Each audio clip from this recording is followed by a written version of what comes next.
ধর্ষণ করছে। আমি কি বলবো, আমি ওর বোন, আমি ভাষায় প্রকাশ করতে পারবো না। আমার বোন রে এমন পরিস্থিতি করছে ওরা, আমার বুক ফেটে যাচ্ছে, বুঝছেন। ফেসবুকের মধ্যে শুভজিৎ নামের একটা ছেলের সাথে আমার পরিচয় হয়। ওর সাথে আমি কথা বলি বিগত 4 মাস ধরে।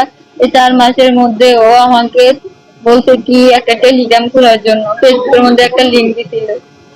পর আমি ওই টেলিগ্রামটা খুলি বাধ্য হয়ে।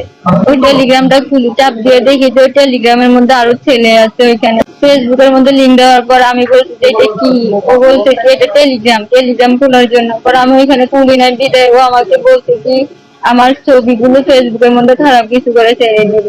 পর আমি খুলি নাই বুঝে আবার এরকম করছে। আমি খুলছি, খোলার পর আমি আর ওই টেলিগ্রামে যাইনি। তারপর আমি ওই টেলিগ্রাম থেকে বের হয়ে যাই ওইখান থেকে। তারপর আমি ওরা আবার জিজ্ঞেস করছি, ও বলছি তোর টেলিগ্রামটা খোলার জন্য। ওর সাথে কথা বলছি, কথা বলার দীর্ঘ 4 মাস হওয়ার পর ও আমার বলছে বিয়ে করবো।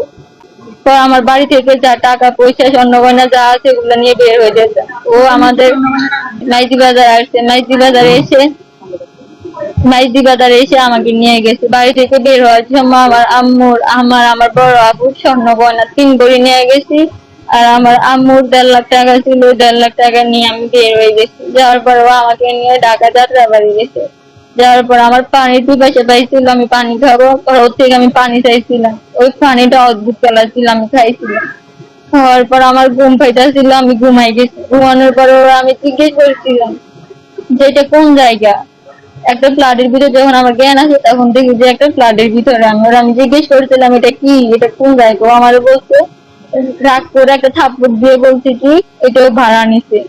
আমি আবার জিজ্ঞেস করছি, ও আমারে মারছে। মারার পর আমার খাওয়ার দেয় না ঠিক করে। আমার শারীরিক নির্যাতন, মানসিক নির্যাতন, ওর সাধ্য যতটুকু ছিল 20 দিন ওরকম আমাকে শারীরিক নির্যাতন করতে, মানসিক নির্যাতন করতে। আমার হাত বেঁধে পর্যন্ত আমাকে মানসিক নির্যাতন, শারীরিক নির্যাতন করতে। 20 দিন আমি ওর সাথে ছিলাম, ওইভাবে আমার নির্যাতন করতো। ওইখানে 20 দিন ছিলাম। থাকার পরে ও আমাকে বলছে কি ওর বাড়ি নিব। ও আমার ওর বাড়ি নিয়ে গেছে। বাড়ি নেওয়ার পরে ওর বাড়ির ফ্যামিলি আমাকে বাজারের মেয়ে বলে ওদের বাড়ি থেকে আমাকে বের করে দিচ্ছে।